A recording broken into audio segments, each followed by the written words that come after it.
Welcome to Penrose Learning, where we make understanding easy. In this video, I will explain how to get PayPal statements on the app. First, open the PayPal application on your mobile device.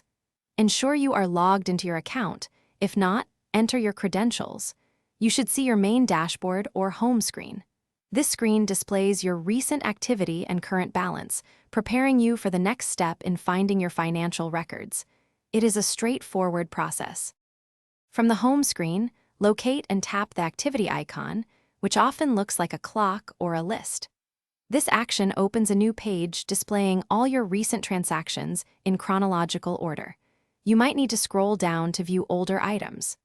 This section provides a comprehensive overview of your financial movements, allowing you to easily track your money's flow over various periods. It is your primary record.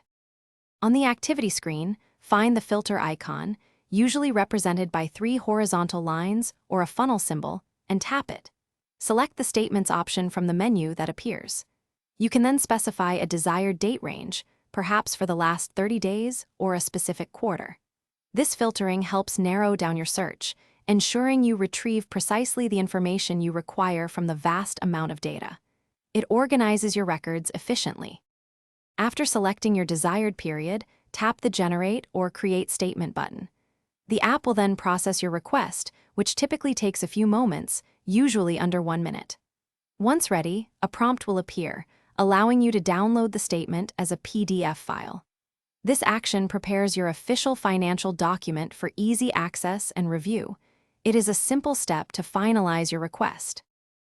Thanks for watching. If this was helpful, leave a like and consider subscribing. See you next time.